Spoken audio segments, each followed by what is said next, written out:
Good evening, everybody. We appreciate you coming out this evening, as well as our viewers at home. Welcome to Community Consolidated School District 93 Parent Forum. I'd like to introduce some special people here this evening. First of all, we have our board president, Tony Cicero. Behind Tony is our board's vice president, Keith Briggs. We also have with us, joining us this evening, is Dick Boyer is here. Next to Dick, we have Sean McQuaid. We have Scott Stone. It's probably right in front of me, but Scott is here this evening. We have Sanol Amin. And we have some administrators here. We have Sharon Fries. We have David Hill. We have Marie Hoffman. Jim Doyle is the principal hosting. We have Julie Tobin from Western Trails. Tony Schlorf is helping us out this evening. And Ryan McPheron. We also have Jonathan Zimmerman is also here from the curriculum department. Want to review why we're here this evening and go over the purpose of the forum. First of all, we'd like to share with our parents and guardians this evening the student schedule changes that will begin during the 2015-16 school year. Certainly want to provide information about this very unique opportunity. We're very excited about it for District 93 to meet the individual needs of each student and the goals that are aligned with our strategic plan. Want to inform parents and guardians about the professional development opportunities for our teachers. And finally, we want to offer any opportunity for questions and gain feedback as the final details are being planned before that 15-16 school year starts. We're going to have opportunities for questions and feedback towards the end of this presentation. So we're going to spend maybe about 50 minutes or so giving you a little background history of this. And then we hope to spend about 30-35 minutes on any questions you might have. We've got cards and pens that will be handed out. Our purpose for doing that is twofold. One is, if we take individual questions from the audience, I'm going to have to repeat that question. It'll be easier for us to read it. We can save that question, and we can put it, if it's a frequently asked question, we want to put them certainly online for parents that aren't here this evening. And the third reason that we have cards and pen is that we'd like to get more participation. If it's just one or two people participating, we think that people took the opportunity to come out this evening. We'd certainly like to hear from you. Also from home, if you have questions, you can email those questions in, and we'll do our best to answer all of those too. Questions, district administration and board members, we're going to stay around after the presentation, so any questions, any comments, any feedback you can provide us. And again, as I mentioned earlier, we will have frequently asked questions with answers posted on our website. Schedule change. Let's talk about this change. We have put it out several times for the community. Beginning in the 2015-16 school year, 30 minutes of instruction is going to be provided for our students on school days Tuesday through Friday. Elementary school days will start at 8:45 and will end at 3:45, and at our middle school, the day will start at 8 a.m. like it does now, and it will end at 3:15 p.m. We have early release on Mondays, and this is how this is going to work. Beginning in the 15-16 school year, there will be early release. At the elementary school, the students will be out at 2:15. At the middle school, our students will be out at 1:45. And again, the purpose of that is to provide some professional development for our staff. Why change the school day? Why would we change this? It's been around for a number of years. First of all, feedback provided by the community when we created our strategic plan really was instrumental for the board to look into this change. And the questions that we asked the community were four. We asked, what are the greatest challenges that you see District 93 having over the next 5 to 6 years? We also asked, what are the most important skills and abilities that you believe our students need to have to be successful for their future? We also asked about what evidence to evaluate a quality educational program will you need? And last, we had also talk about the financial priorities. What's important to you as stakeholders for our school district? We had 1,500 parents, staff, business leaders, and community leaders surveyed and responded to this survey. Of those 1,500, 1,079 of the responses came from parents and guardians. So 2/3 of the responses came from parents and guardians, and I'd like to share some of that information with you right now. Greatest challenges, the parental feedback. First of all, most important, that 611 parents, or over 60%, responded, was provide a rigorous educational program that will prepare students for a successful high school experience and future careers.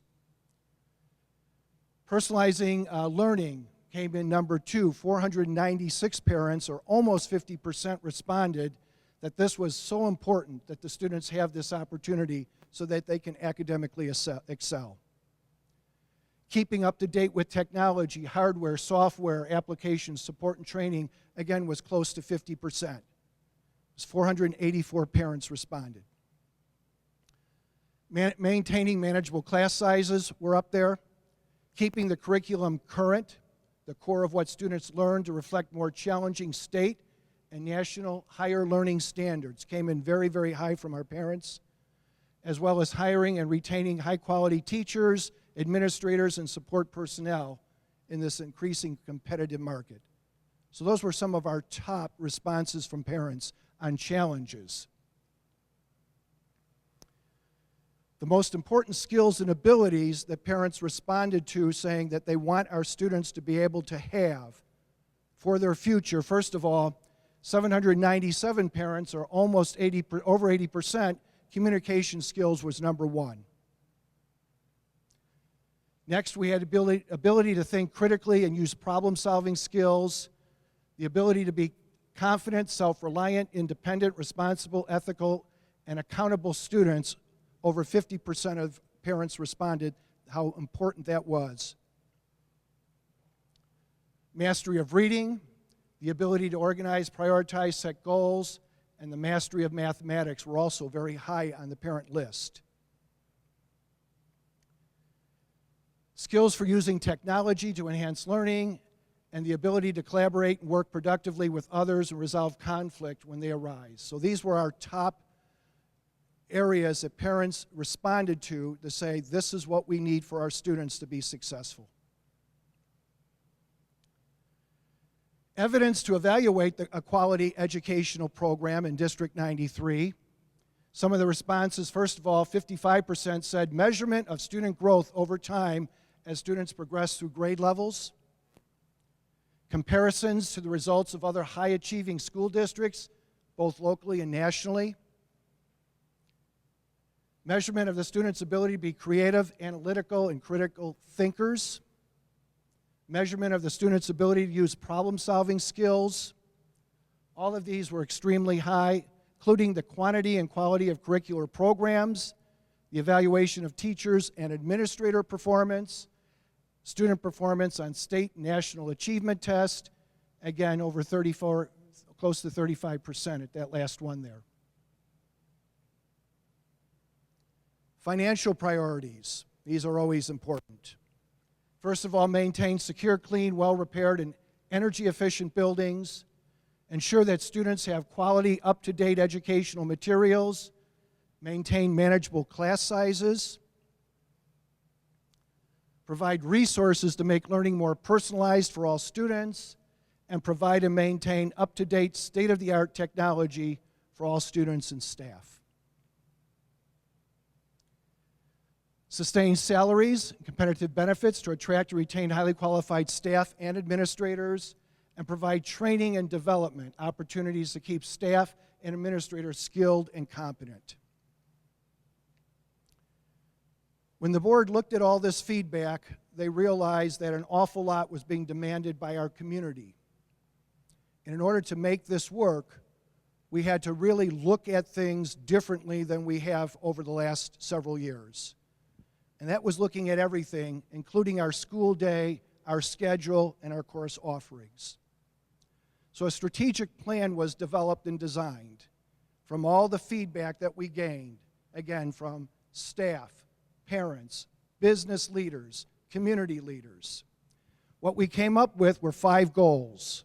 And again, you can see how these goals, from all the evidence, from all the survey responses, where they came from.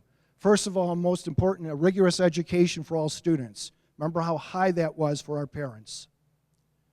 Employer of choice. We want to hire the very best staff at this district. If we're going to have the very highest quality education, we need the best staff. An engaging education for all students. So not one that's just rigorous, but one that's going to have the students participate.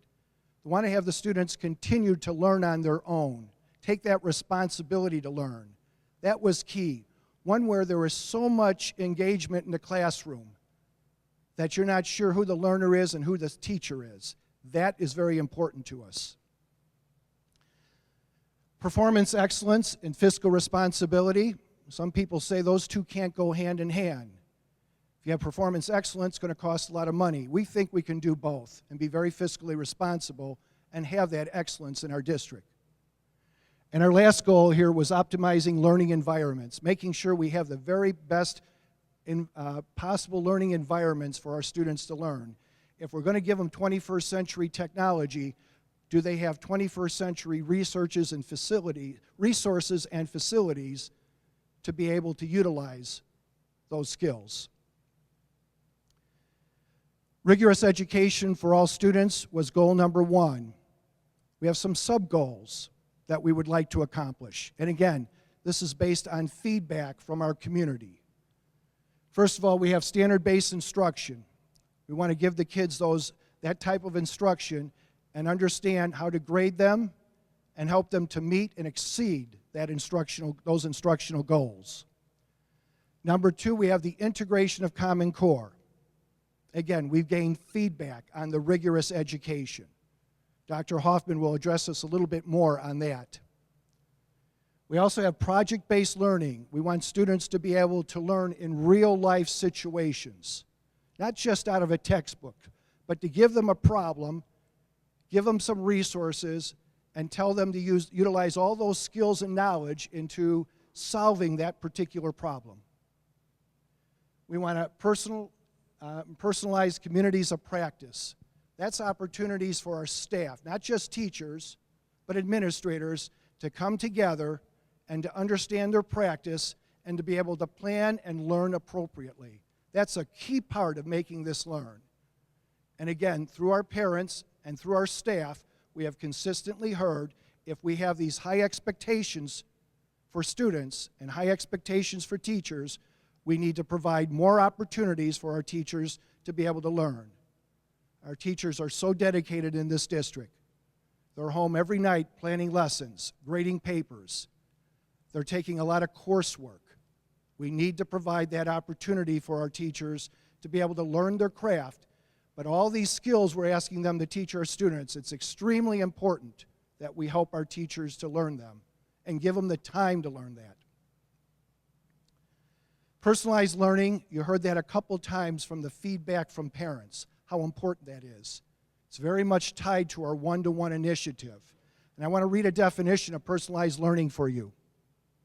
A school system dedicated to personalizing instruction helps its students develop personal learning plans, assist in diagnosing their cognitive strengths and weaknesses and other style characteristics, helps adapt the learning and instruction to learners' needs and interest, and mentors authentic and reflective learning experiences for its students.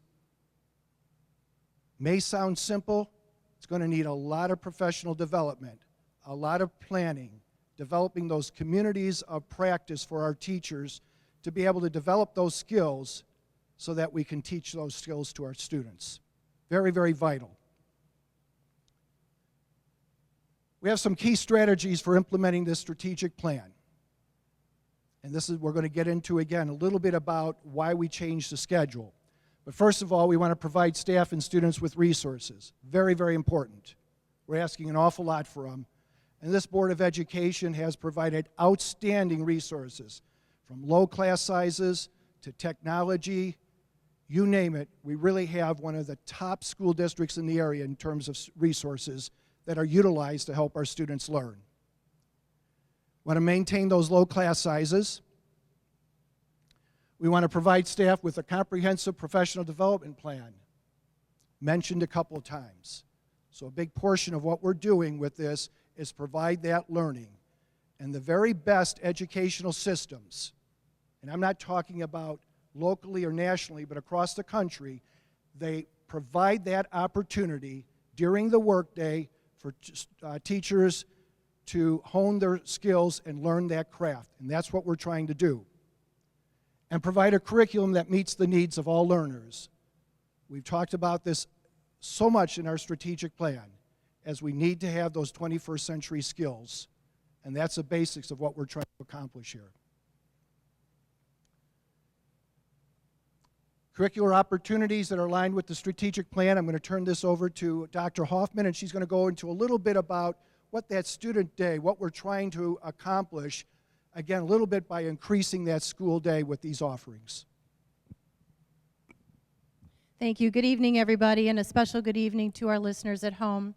My purpose here tonight is just to share a very brief explanation of some of the wonderful learning opportunities that we've been talking about and discussing, and we'll discuss more with our teachers as we plan for our students in the coming year, the types of opportunities that our new strategic plan offers us. So when we think about the rigor of the Common Core, what we're thinking about in terms of student activities is to go more in depth to the content. We want to provide students with opportunities to think critically and creatively. Instead of a list or a series of basic skills and facts that students do need to have, we want to offer the students opportunities to take those basic skills and problem solve, especially solving real world problems. When we look at the 21st century types of skills that our students need in the humanities, we want to offer our students opportunities where they can incorporate engineering practices into math and science. And what that looks like, or will look like for students, labs in both math and science, again, where students can research and problem solve, where they can work with manipulatives and solve problems. We want to be able to provide students with additional time in the middle schools for science and math. Once again, extending those opportunities for students to work together in a lab environment, researching and extending their study.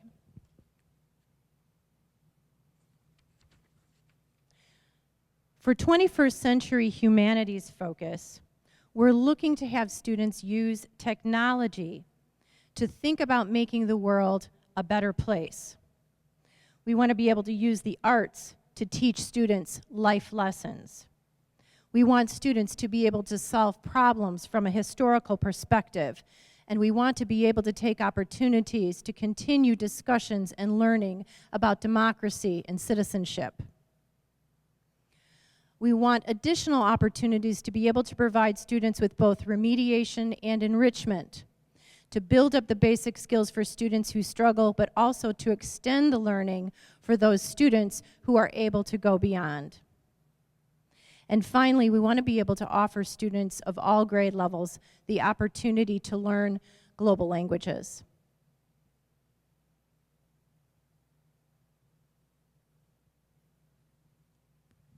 Thank you, Dr. Hoffman.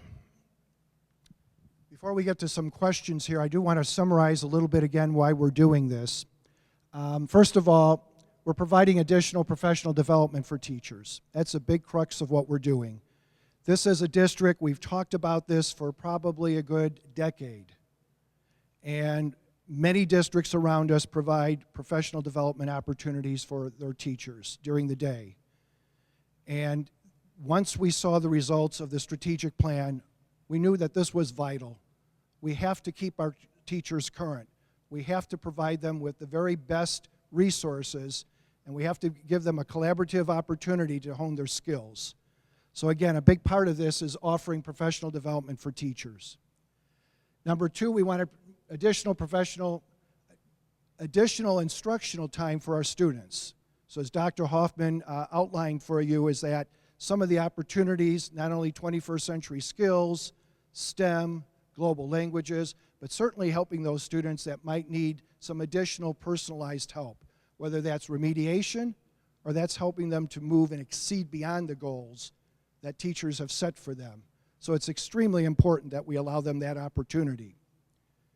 We also wanted to align the strategic plan with our new professional agreement, our new contract. We have a new 5-year contract with our teachers. And when we began negotiating some time back, that was a key element.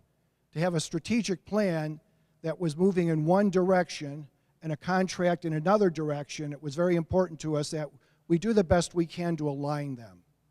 So from time to time, we were talking about our strategic plan, talking about employer of choice, talking about professional learning communities. And so we're very proud of our teachers working with the school board to have a contract that's very aligned with a strategic plan. That's not something you see in many school districts. Beginning in 15-16, students are going to be dismissed. I started off telling you that. It's going to be 90 minutes. Those 90 minutes during the 15-16 school years, our teachers are going to be in it may be in a large group setting, it might be in small group settings, but we're going to provide them 90 minutes of professional development once a week.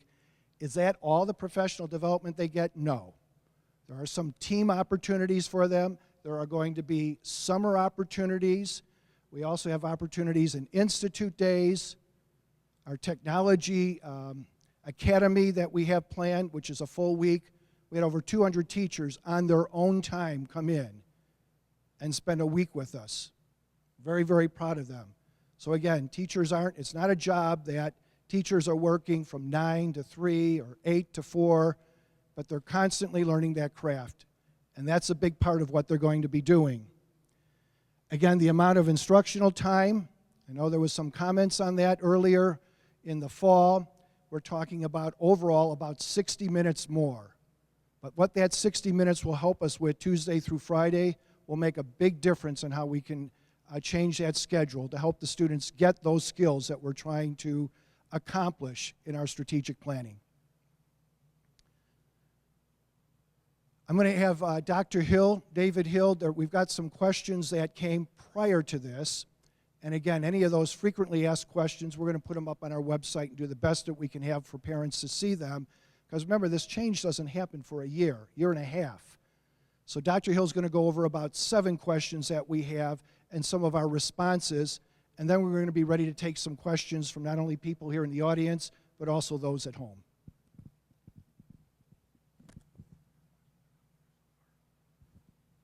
Good evening, everyone. Thank you so much for coming. Hello to everyone who's at home watching this. The first question is, why is the district making this schedule change for the 15-16 school year and beyond?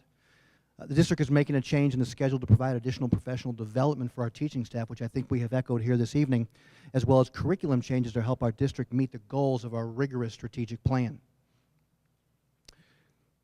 The next question, why did you exclude your parental constituency in gathering information when developing this plan? District 93's Board of Education prides itself in listening to the needs of the community. It has surveyed the community regularly on stakeholder satisfaction and strategic planning through a number of means and offered community forums.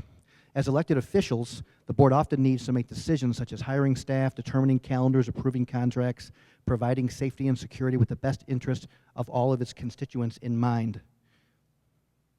The board surveyed parents during the strategic planning process, which I think we identified earlier.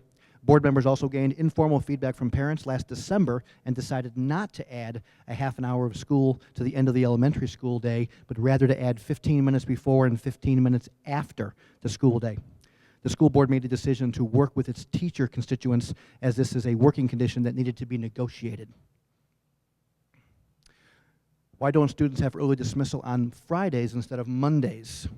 There are 2 main reasons for this. The first is that there are less Mondays due to national and state holidays. The second is the board recognized that offering professional development at the beginning of the week would be more beneficial to staff than at the end of the week. My child has a learning disability. How will this change help him or her? At the elementary level, there will be more opportunities for math and reading support to be provided on a daily basis. And at the middle school level, the change of schedule will help provide more personalized experiences for the students. What other local school districts have schedules similar to what District 93 will have starting in the year 15-16? Glenbard North, as many of you may know, has early release days on Mondays, which begin at 1:47 p.m. Bloomingdale District 13 has elementary school hours from 8:40 until 3:30, middle school hours from 8:20 until 3:30, and they have an early release every third Wednesday of the month at 1:40 p.m. Marquardt School District 15 has elementary school hours from 8:50 until 3:40, middle school hours from 7:55 until 3:05, and they have early release on Mondays by 45 minutes. What is the district's plan for aftercare for children on Mondays? The district does not provide after-school care for our students. We continue to work with the Park District for after-school care opportunities for our school families. At the middle school level, will after-school activities still take place on Mondays? We believe that after-school activities will continue to take place. There are a variety of options that can occur, but the district and school administration will need to work closely with the staff to determine how this will occur. I'm going to turn this back over to Dr. Shields.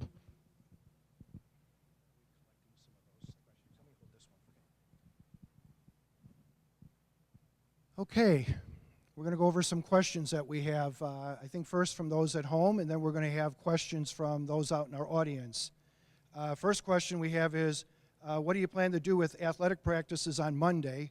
We've already talked about that. We think that after-school activities can occur. For me to be saying right now this is what's going to happen, I have one of our coaches out here, David Yulaska. We'd like to work with the various coaches. It's very possible that given the circumstances, maybe there won't be practices. But many school districts, as you've seen even behind us, two that have schools in Bloomingdale itself, have after-school activities that occur. So we think we can do that, but we do want to work with and have that as a collaborative process with our staff. Next question, Dr. Hoffman. Okay, excuse me.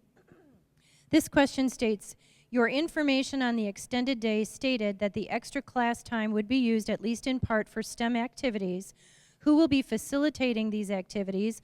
Will they be hands-on experimental design, test and redesign projects with tactile materials and computer simulations?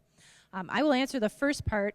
Presently, right now, we have a group of 21 staff members and administrators who are designing and studying the next generation science standards. The engineering aspect is being studied, and we will definitely be working with our teachers to identify specific activities that will be hands-on, they will be experimental in design, they will be test and redesign projects with tactile materials and computer simulations. So presently, right now, in review, we do have a committee set apart that will be studying these and designing learning experiences for our teachers.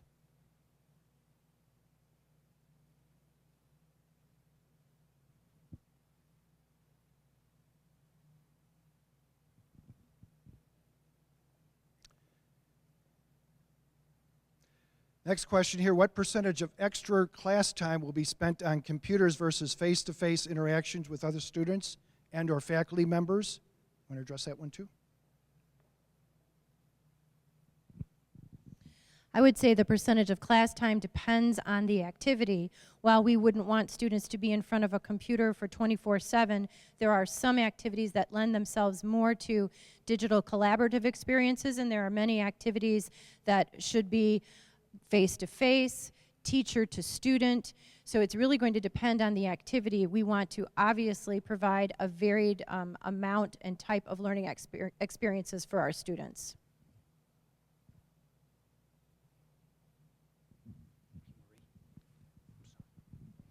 The question was, why not choose 8 or 8:30 as a starting time? As many of you may or may not know, we pair buses or bus routes with Glenbard North and Glenbard School District. So as we were looking at different starting times and ending times, we always have to think about how that may or may not impact our high school district because we share routes through there.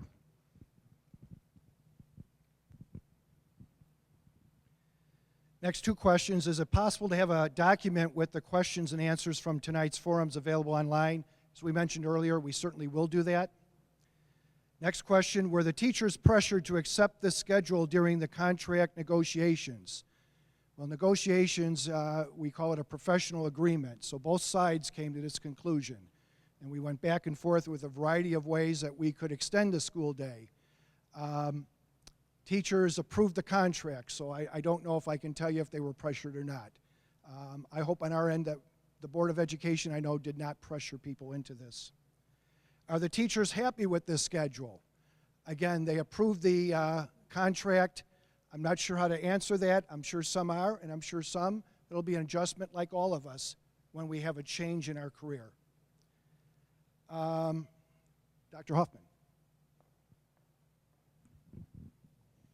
I have a question that states, will staff development be geared toward student-identified needs or geared toward improvement of the teaching craft? And the answer to that is both. We definitely want to help our teachers and provide whatever resources we can so that they can accurately identify what their students need, but we also want to help them to become professionals and improve their teaching craft. So the answer to that is both. We're going to focus on both.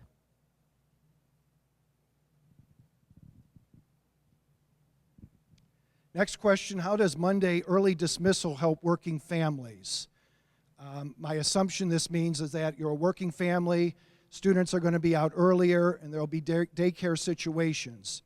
Right now with our schedule, with working families, I'm sure everybody is trying their best to make ends meet. With 3:30, 3 o'clock, 2:45, whatever our dismissal time, it's not perfect for all of our families. Certainly we will be working with the Park District, as Dr. Hill talked about. We're going to do our best that that Monday will not be an additional cost. That's very important to our Board of Education. So again, we certainly will work, maybe PTAs will have some ideas, maybe there'll be some people in the area that'll do more daycare, but certainly we understand having children in an elementary school setting, and as you see the various start and end times with just 2 districts around us, there's always going to be that give and take. So we understand that, and certainly we'll continue to partner with our Park District to help out.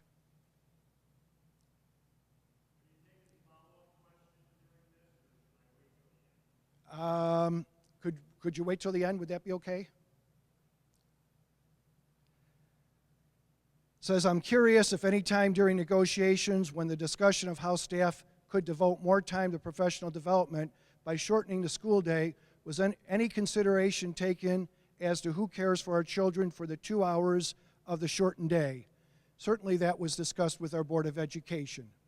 We understand that by changing our schedule, again, I don't know if you'll find any 2 school districts in DuPage County with the exact same schedule, but we understand by changing it, it was going to put some hardship on people with daycare. But we also realize that what this community wants is the very best instruction, the very best teachers, and for us to meet the goals of that strategic plan. So the school board, one of the things that they talked about was, and certainly we appreciate our teachers working with us, is not implementing this plan this year, giving ample time for families to be able to work with, whether it be with the Park District or local daycare providers, so that they'll be ready for the 15-16 school year.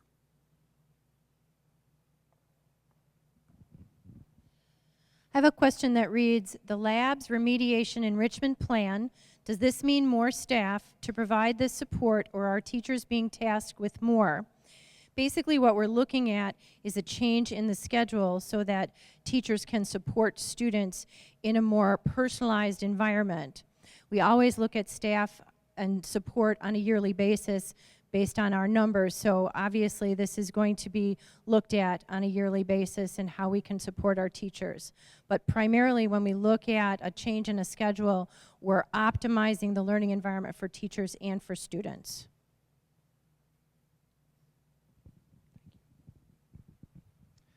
The question was, have any other ways been considered to provide professional development for teachers without adversely affecting family schedules? Obviously, anytime a decision is made, the Board of Education always looks to determine the impact on all stakeholders, So of course, we looked at a lot of different scenarios that might or might not work. We believe that this is the best scenario because ultimately we want what's best for the students in the school district and their learning and their academic achievement.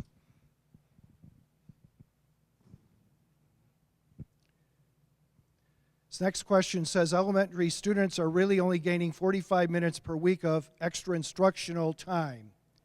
It's probably an hour, but it's close. Was it ever a consideration to extend the school year versus changing the impact extracurriculars could have on work schedules, etc.? There was no discussion at this point of changing the school year. It's very popular in some states. There's several districts in Illinois that do have an extended school year, but that was never a discussion in District 93. This next question, will a study hall be considered? I feel a structured study hall time during school hours in a controlled environment is a great way for kids to learn how to get things done. This will also help get some homework done. My child has a lot of it and is required in our house to do it all. Well, first of all, I appreciate that they are required to do it all. We appreciate that support. At this point, we have not talked about study halls. When we designed the middle school schedule back in 2000, we had done a lot of research that study halls were not very effective at that time. It is more of maybe a high school or secondary feature, but there was a lot of research that showed that study halls really weren't very productive during middle school schedules. Will this day extension come back on Teacher Institute days? Not at the current time. Certainly could be something that we talk about in the future, but again, we talked about the importance of learning opportunities as much as possible for our staff. Because of the parents and to help the teachers develop, not due to a heated contract negotiation, all of them can't be done with the current schedule. I think it's a comment. There's question marks, but I think it's more of a comment. Would it not have made more sense to have this, the shortened day be Friday? I think we've alluded to that a couple times. Again, they have professional development. As I mentioned to you, teachers are working weekends. They're working after school. They're grading papers. They're developing lesson plans. They're going through all kinds of professional development. Some of it is just on their own. We have what we call lead coursework here. So there's teachers that are even taking online courses. So again, to be saying that we would start that extra hour and a half on the last part of Friday, we didn't see that that would be most productive. Dr. Hill? Or Dr. Hoffman, sorry. The question reads, other than increasing instructional time, what will be done differently in terms of carryover from new professional development of teachers to the students? So one of the things that we're looking at that we're very excited about is professional communities of practice, where teachers get together, they talk about student work, they talk about assessment, they explore different strategies for teaching, and the increased collaboration time is a direct, research says, more collaboration time, the higher the scores of the students. So in essence, we're providing teachers with increased opportunities to gather in professional learning groups where they can talk and collaborate and explore student work and assessments.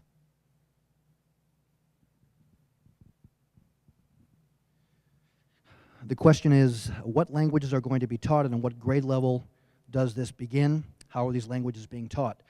For those of you who know, at the middle school we already have a language immersion program in which students are exposed to Latin, Mandarin, German, Spanish, French. Exactly. And that starts in 6th grade, and they get an opportunity to kind of go through a 7-week cycle. With this extended school day, we're hoping to bring those opportunities down to the elementary school level to be able to expose students to a global language at an earlier age. And they are delivered through an online program, which the students are able to work online to be able to enhance their skills and do projects and do different kinds of activities to help them with the language immersion.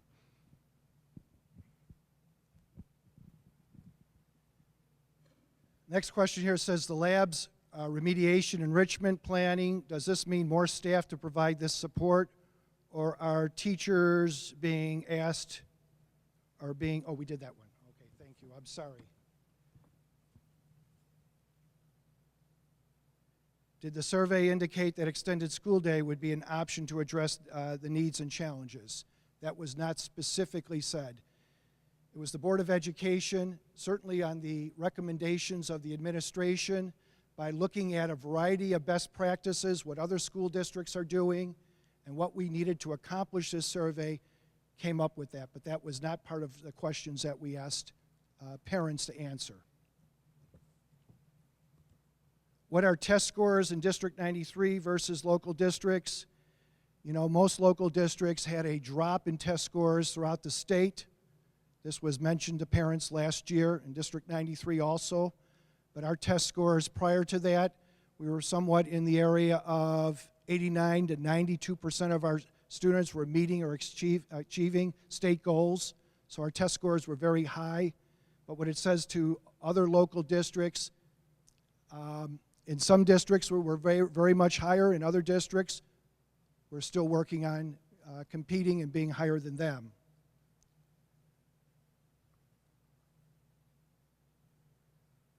Any other questions? Sir, you had a question that you wanted to ask as a follow-up.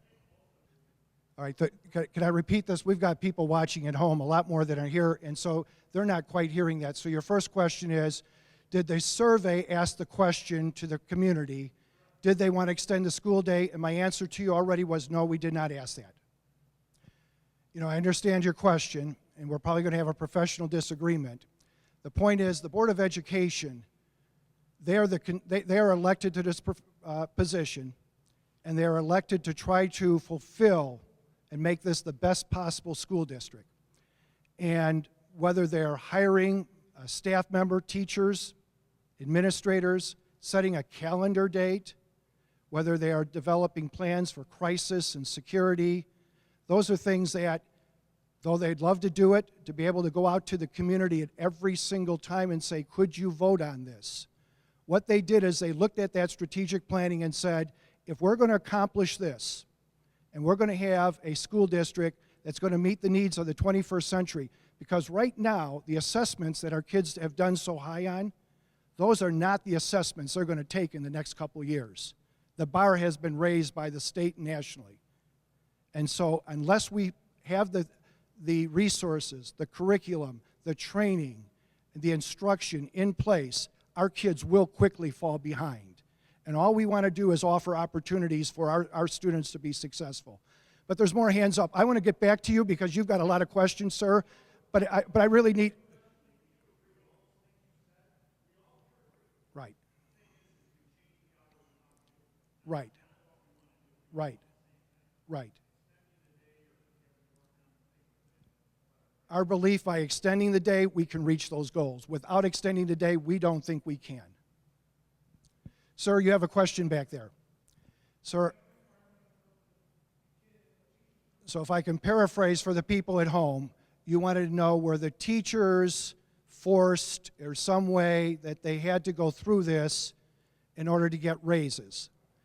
And sir, there's a negotiated process that we had with our teachers team, and you're asking a valid question, but it sounds like you've got some information or some rumors, and I can't talk on that. I can't substantiate that at all. So I hope that that helps you.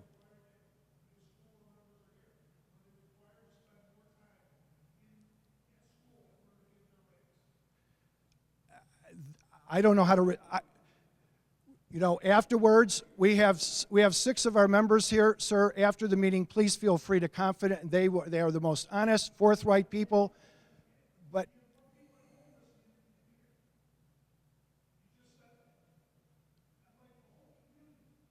okay, I'm gonna tell you the answer is no to your question. Then does that help you? Okay. Other questions? Yes. Yes. Performance excellence, the question is about the 5 goals that we showed on our strategic plan that you mentioned 3 of them are tied to students. You're asking if performance excellence is tied to adults or to students. Am I helping with that, to students or teachers? Yeah. The performance excellence is us as a whole organization. So how we perform with continuous improvement, how we're constantly getting better. how we're improving every facet of ourselves as a community. So that would include the entire organization, which is teaching, learning, facilities, fiscal responsibility, all of those. Outstanding question. The question here is that asking, how will we know if this change really has an impact on student performance? Is that kind of it in a nutshell? So what we just presented to the staff was, to the school board at our last board meeting, what we've designed is a comprehensive scorecard. And it looks at all this. It's not just student achievement. It's looking at students, how they participate. Are they involved in extra school activities? How they view themselves in taking responsibility for their learning. There's a variety of scorecard measures. What we'll do is we make sure that we get that draft on our website so all the parents can see what those measures are that we're putting forward to see that this is going to be successful with our students. It's a great question. The question is that we have changed the start time at the elementary from 9 to 8:45. Is there any chance to change the middle school start time? And oh, the preschool start time. Thank you. I'm sorry I didn't hear that. Right now, we're looking at the entire preschool program. So just to add the 15 minutes earlier, or to add it, for the, let's say earlier for the first session and earlier for the second session, we actually have a committee of staff. We're going to have parents. Dr. Fries will lead that with the early childhood principal, Kim Hefner, and they're going to look at that. But the purpose of looking at that is they're going to be looking at the whole preschool program, what we've implemented over the last 10 years to see should that also be changing. Many of the curricular areas that Dr. Hoffman talked about, certainly with STEM skills and global languages, those aren't things we're looking to implement at the preschool or early childhood level. So that's something that there will be a committee looking at that for the next 18 months to look at how that whole program may be changing around, which eventually will alter start time. But you bring up a good point that what we don't want to do is set the time so that parents that are dropping off early childhood students have little or no time to get over to the elementary schools. So it's great input. It's a great reason why we're having a forum like this, is that those are things that we're staying cognizant of all the time. It's very important to us. Other questions? Yes, sir. Okay. So the two questions about, first of all, do we have a gifted program? Are we going to have a gifted program? We right now have a gifted program at Heritage Lake School. It's for our 4th and 5th graders. On occasion, some of our 3rd graders do qualify for that. We also have a gifted program at J Stream Middle School for our middle school students, and that's 6th through 8th grade students. The next question was on where you live, will there be opportunities for paid busing? We do have opportunities for paid busing as long as it's around a route that we already have. So if it's creating a brand new route, we don't have paid busing opportunities, and we weren't planning on that for the future. But if it's close to a route that's already an extension, there is an opportunity for parents to pay for busing. Yes, sir. How many of our school board members are former educators? You know what? Right now I don't have that background if they were former, and they'll stay around, you can ask that. But what they do is they rely on the district administration, the school administration, the superintendent. They rely on the expertise opinion of other educators to help them when they're making those decisions. I don't know the answer. Question was, how many of our school board members are former educators? I don't have that answer. Yes. So your question is, have decisions been made yet on how students at the elementary level will have opportunities to participate, whether it's foreign language, STEM courses, those types of things? We've put some framework in mind, but we want to work with our teaching staff so that we have a very comprehensive plan to share back with our community. So it might be a variety of that. There may be short snippets. Maybe it's 7 weeks. Maybe it's 12 weeks. Maybe they have some choice. Maybe there's on a rotating basis. So there's a variety of ways we've looked into that. No, that hasn't been determined. Right now, it's all in the conceptualization design. Great question, though. Thank you. Next question was here at the elementary level, do they have an opportunity to move around, have more movement, stretch their legs with a longer school day? First of all, if you notice, and when Dr. Hoffman was talking about, we're not looking to put them just in front of computers all day long, have them with technology or mathematics or science all day long. It's a very comprehensive plan. So fine arts is extremely important to this Board of Education. So certainly that they have the ability to be creative, to move around, could be dance, could be music, could be more physical development coursework. So there's a variety of opportunities, but certainly we want to make sure that students they still will have recess. We're not going to shorten lunchtime. It's very important that at the elementary level, kids can be kids. That's extremely important to us. Another question has come up. A question from the online audience.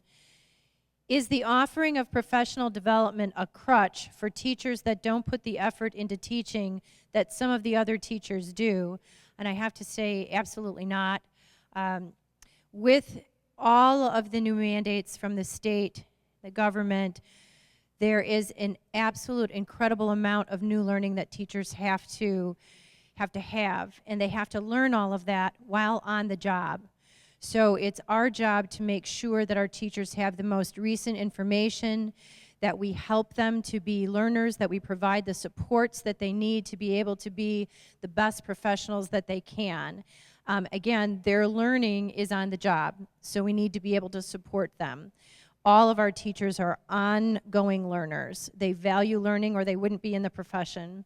So it is definitely not a crutch, but it is something that we as an organization value, and that, of course, is making sure that our teachers have the most appropriate, the most intensive adult learning that we can offer. The question was it considered to have longer days in the winter and shorter days in the spring? That was never a consideration that we had. In thinking about our stakeholders, we were thinking about consistency and wanted to make things more transparent and easier for our stakeholders rather than having different days throughout the school year that are shorter or longer or vice versa.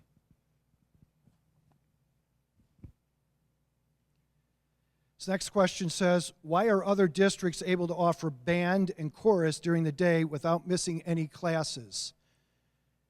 I know that topic came up just earlier this year at a school board meeting. I know that Mr. Boyer had me talk with a family. And I promised that family we certainly will look into that long term. We can offer that, but if we offer that right now, we have a very comprehensive related arts program. It provides our middle school students the opportunity to have a variety of technology, health, fitness, music. And so the point would be that if we were offering that, we would tell children that you have to make a choice. You're going to take band, or you'll have the opportunity of these related arts, or you're going to have chorus, and you're going to have to take the related arts. Because you can't have kids in and out. You can't have them 1 week in band, and the next week those same students aren't practicing. It takes a whole year. So we will look into it. We haven't figured out how to do it because we have, as I said, just such a comprehensive related arts plan and program to offer all those offerings. Students would not have that, would not be exposed to them. And that's why we've not done this at this time. Other questions from the audience? Well, as Dr. Hoffman, the question is that if a child is a struggling learner, will that child have an opportunity to excel, maybe personalize that instruction for him with these changes? Did I grasp it somewhat? I know I paraphrased it a little different. And again, what we'd like to see offered. Right now, a lot of students that are struggling, especially at the elementary level, if we are going to provide intervention for them during the day, they are kind of pulled out of science and social science. They don't have an opportunity, sometimes in the 4th or 5th grade, to attend those classes because they are pulled out either individually or in small group instruction and given that help, but they're pulled out of subjects that they don't have that opportunity to experience. What we hope this would do is provide a time of the day where all of our students would have a chance So if they need acceleration or enhancement, they'll have that opportunity. And that may be through, STEM courses. That may be through providing them with problem-based learning. But if they also need that individualized help, because they're a struggling learner, there's somebody who might be a difficulty with writing, reading, basic mathematics, what we're also hoping to do is they have some time each day that we can help those students and help those students with our licensed staff, those people that know them best, who know how to teach, work with them during the day. That's what the hope of all this is going to be. Yes, sir. So the question, and see if I can help out, is that with the extended hours, with the extended time for student learning, and all the other opportunities we would like for our children to participate, could be dance, could be baseball, basketball, sports, whatever, when is too much?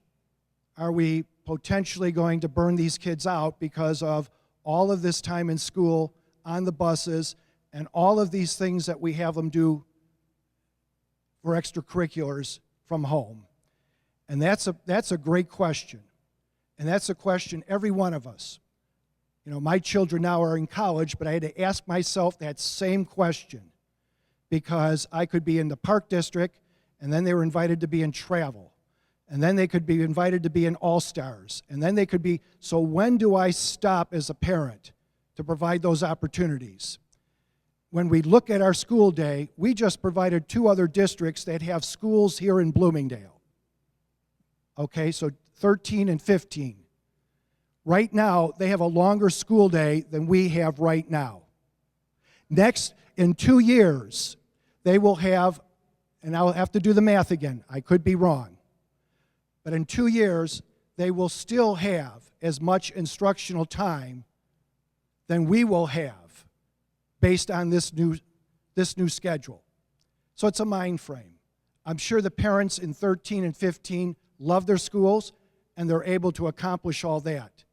So again, yes, it's very important to this Board of Education. We're not just extending the day, but how do we make our students, by extending the days, better learners to help them with those 21st century skills? So you're absolutely right, but again, we don't have the longest school day now for children, and we don't see we're going to have that 2 years from now either. Another hand was up before yours. I'm sorry, sir. Go ahead. It's a great question. So if I've got it right, you started off with, you got wonderful teachers. You don't want to see them stretched too thin, that perhaps they become stressed out, or perhaps that this hurts them in some way of being the best they can be. And it's an excellent question. Certainly we meet monthly with our teachers' leadership, and we have discussions to make sure that we are working with them through all the conditions of our contract, but even up and beyond. How do we provide them with the best opportunities to be the very best they can be? And though your question's a great question, if we don't do something and provide opportunities for teachers during the day to learn, if we don't provide that, they're going to be spinning their wheels trying to learn all these things on their own. And thus what's going to happen is the stress level may go up unless we provide them with the very best support. I guess I'm struggling to understand, because whether we change the schedule or not, that could be an effect with our teachers right now, right? That could be something that could impact our teachers today or last year or 2 years ago, regardless of a schedule change. So the opportunity is that, yes, we have outstanding building leaders. We have 2 of them that came here just to make sure they learn on their own. Julie Tobin and Jerry Serwack came here this evening. And to them, it's very important. They treat their teachers like family, okay? They trust their teachers, and their teachers work with them. We work with teacher leadership. The Board of Education is going to challenge me as superintendent and my cabinet members to make sure that we are not overdoing it with teaching. But again, as I said, if we don't provide this, there's going to be a different stress level, and we don't want to see that occur. So great questions. Sir, I know you had a question here. 2 questions we have. First of all is that when we compare ourselves to the other schools that have a similar schedule to us. Where are we compared to them? And I guess I'd say to you, in some areas we're higher, in some areas we're right with them, and in some areas we're lower. It depends on the grade level, depends on the subject area. But again, one of the key things is that it's changed. The game has changed dramatically by the federal and state government on changing the whole curriculum, on changing the whole rigor. So if we hold our line right now and say, we're doing fine, we're going to eventually fall behind. Our test scores, like most in Illinois, dropped off the cliff because they started implementing some of these new core requirements. What we want to do is help our students to meet them so that they can succeed with anybody around. The first part of your question was another great question. How many districts around us or in the state have a similar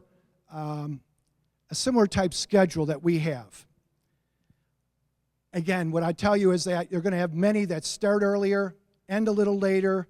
Middle schools may have more time. Elementary may have more time. There probably isn't a lot of rhyme and reason. Some of it's just been done this way all the time. I can't answer that now. We could try to do that, and you'll see a whole array of them. The point is that we're looking for the future demands for the next 5 years of this plan to accomplish this. We also have this global economy. The world has shrunk and continues to shrink. And what are we going to do to help our students to be prepared for not only college, but also their careers? As we talked about, our third graders are only a decade away from being out in the workforce. And we can really say, let's leave that to Glenbard North. That's their problem. We need to set that tone. We want a well-balanced. We don't want to make them little miniature mathematicians. What we want to do is make them well-balanced kids that have an opportunity to be as successful as anybody else. The high school has also lifted the bar over the last several years. There are more AP classes. They've, I think, doubled the amount of their AP classes in the last 2 or 3 years. The expectations that Glenbard is having for District 93 has really accelerated. So all we're trying to do is help to meet that demands. If we say we've always been this way, we don't have to get better, our kids will plateau out and eventually drop off the cliff. We just want to prepare them for the future of what's happening out there, not only nationally, across the state, but locally. So again, I can't tell you all the other districts. Somebody sent me a great email the other day. School district in Elk Grove looks like they almost have a very similar thing to what we're doing. I can't tell you the exact hours. It's in the Herald if you go online. It was just this weekend. I think you're going to see more and more school districts do this if we're going to meet the demands of a rigorous education. But also the key part of what we're talking about with this is that we're engaging our students. It's so important that we have kids excited about education and wanting to learn anytime, any place. And that's all we're trying to accomplish with this. So the question again is, does the Board of Education really look at where we excel, what we're doing well, comparing to districts around us, and what are those areas we don't do? Boy, I tell you, working with the 6 of these people, they're challenging me that every single day. Yes, they want us to be the very best. And yes, they do look at that. Sometimes it is a little difficult, sometimes, because of the 3 districts that we just mentioned, 13, 15, and 93, there are so many differences that come to play. I mean, huge differences. Some of them are in size, some of them in demographics, some of them are in poverty levels. So some of those things, when the Board of Education looks at it to make sure we're not comparing apples to oranges, are we comparing apples to apples? That makes it very difficult to do. But this Board of Education, they don't want to hear from the superintendent any excuse. They want to see excellence. They want to see a quality education. They have a scorecard here to make sure that we are achieving that. And they're holding the superintendent, they're holding the cabinet, the principals, and we want all of our staff to have the very best students. Other questions? We answered the first question about why weren't parents consulted. It says, then why wouldn't hours be the same every day? As you can see, when there's an early release, if you're going to have an early release every day, One thing the Board of Education didn't want to do, we did talk with a professional development committee made up of administrators and teachers. This wasn't just teachers, please don't believe that. And we had talked about having early release, that we would be losing instructional time. We did not want to lose instructional time with early release. So as I mentioned to you, the overall is about an hour net is what they're going to gain. But certainly from Tuesday to Friday, it's going to help us out a lot. So why wouldn't the hours be the same every day? That's pretty much the reason. It says there are plenty of kids that have other after-school activities that are outside of school. We talked about that already. We understand we all have to make those decisions. Boy, I'll tell you, with 2 kids, I was making those decisions with my wife all the time because there are more and more opportunities out there.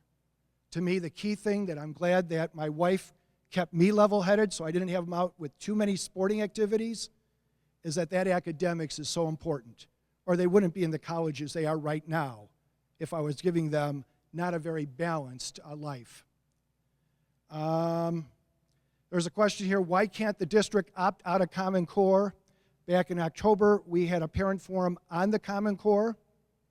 By the way, in September, we're going to have a parent forum September 30th on standard-based reporting. But going back to our October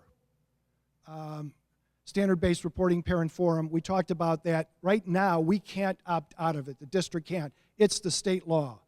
We think the Common Core has an awful lot of wonderful benefits to it. We're very excited about what it's going to do for our students.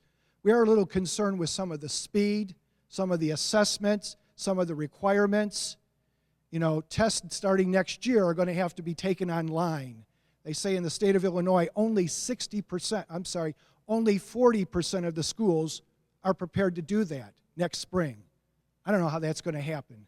So the state's moving a little fast. But the Common Core, as district administration here, we think there's a lot of positives to it that are going to help our students to compete globally. It says, do you realize for the winter months, walking children will be walking home in the dark? What kind of extra security will be provided for their safety? If students are leaving at 3:30 or 3:45, or if they're leaving at 2:45 or 3:15, we don't see them walking home in the dark. Will students spend the additional time in front of a computer? You know, this has been a great question that's been asked of us often when we've talked about our one-to-one. We don't want to put kids in front of a computer all day long. That would be the worst thing we can do as educators. It would also be the worst thing we can do is put them in front of a textbook all day long. You need a very balanced and blended educational approach. So no, the plan is not to put them in front of a computer all day long. But will there be opportunities for them to use technology during this time to personalize instruction, personalize learning? Absolutely. Great question. At this time, we don't have any more questions from our home audience. Are there any more questions here? So a different bus company? Okay, right. Right now, we use Illinois Central. That's our bus company. And we used First Student in the past. And 2 years ago, we were using First Student, and they were using Illinois Central. So yes, we could have a different bus company. Right now, the bus company, Illinois Central, when Dr. Hill has shared with them the changes that are coming, they're willing to work with us. Okay, right now with the proposed schedule, with an 8 a.m. and an 8:45, that would be very, very difficult. You're right about that. So if we were going to start the kids at 8:30 and have 8 o'clock, that wouldn't give us enough time. So we'd have to move the middle school back more. Because right now, what happens is our children, the high school students that go to Glenbard use Illinois Central, and then those buses are picking up our middle school children, and then when they drop them off, many of those buses, not all of them, but many of those routes are picking up our elementary. So it'd still be between our elementary and our middle school. Does that make some sense? Was there another question? Yes, sir. So more of a suggestion in the future when we're looking at a new contract, whether it be with Illinois Central or another bus company, to be looking at that drop-off and pickup time. That's a great suggestion. We appreciate that. Well, we heard over the last few years in a very consistent way that our teachers need more time to learn things, more opportunities to learn. Many of the, for instance, take the technology. Next year, every one of our students, all the way up through 8th grade, are going to have a one-to-one device. And so many school districts across the country that rolled something like that out in a year or two and said, here are the devices, students go learn, teachers teach. Most of them failed. They failed miserably. And many of those school districts ended up collecting those devices and put them back into their warehouse. What we were trying to do with that one-to-one initiative, for instance, is to allow for our teachers a 3-year opportunity to learn. But even with some of the new curricular, some of our new language arts, and some of the new things that we're doing, we're looking at a new science curriculum that Dr. Hoffman will be working with teachers on to research and look at what will support that curriculum, the new Common Core science standards. That when we look at those things, we need to provide our teachers with the professional development so that they understand, have all the skills necessary to be absolutely comfortable to teach those skills. So that's what we're trying to do, whether it be technology, Common Core, a new curriculum, project-based learning, whatever that opportunity is. Our teachers have been very vocal to us. We need more time. We need more opportunities. Now, in terms of this particular schedule, how were the teachers? Did we ask the teachers? We bargained with our teachers. So the team that bargained, the teachers team that bargained with the Board of Education's team, they had the pulse of the teachers. They had to bring back the plan that were negotiated between the teachers and the Board of Education's team and bring that to the teachers to not only make sure that they were in agreement, but they were going to vote on it. So to me, the point is that they accepted the agreement. So we think that the teachers are going to be more excited. We already have a professional development committee working with Dr. Hoffman, and we have teachers from a variety of schools that have already volunteered to be on there. And they already are excited that they know that they've got a lot of planning to do so that they can align that strategic plan to what they're doing in the classroom. Does that help you? What to do is to bargain out, and my understanding, and again, I don't have your experience, is that we try not to bargain out and trying to have public opinion affect one group or the other. When we met with our teachers during the very first bargaining sessions, we talked about that we would not do this. Because again, and I know you have a twofold question on that, but if we were to try to let out enough information to try to get parents on the side of the board, to me that's an unfair practice, and we wouldn't want our teachers to do the same. The question is, before we bargain, would we want to put a survey out to ask specific things that we would want to bring into bargaining? You can do that. Now, you've already began your bargaining the moment you've done that. The moment you say, this is what we're going to bring to bargaining, we want the parent's opinion, you've already set the table of what you're going to bargain. It's a very, very difficult thing to do. I understand it would certainly have helped your situation. You know, the whole pickup thing of the time, whether it stayed at 3:30 elementary, 3:45, kids are out at 2:15, there are going to be some parents who are going to say, this doesn't affect us. Because maybe there's one spouse isn't working and is a stay-at-home spouse. There's going to be some that'll say, the last schedule affected me dramatically, this is going to help me. And then there's certainly going to be people that are going to say, I don't like this at all. So you could say to the community, we'd like to have 100% of the people to vote on it. And typically when you have that, you have something that's somewhere around either 33% or you have 51-49. And you have a large group of people say, you asked me, I told you no, but you're going to do it anyways. And if we say, but 51% of the parents, or 50.1, so it's a very difficult concept. Parents are extremely important stakeholders for the Board of Ed. As a matter of fact, one of their goals is not just communication, but two-way communication. One of the reasons we're having this forum, it's not easy, by the way, standing up here and having questions. You have no idea what's going to be asked of you. And you don't know if some people are angry or happy or what the question's getting at. And you're also live streaming this to, I don't know if we're streaming right now to dozens or hundreds. Ryan will let me know at the end of this how many people got on. But it's a tough thing for Dr. Hoffman and Dr. Hill to get up here and to be as upfront as possible. But this is what this Board of Education wants. If we're going to go this route, let's have a forum.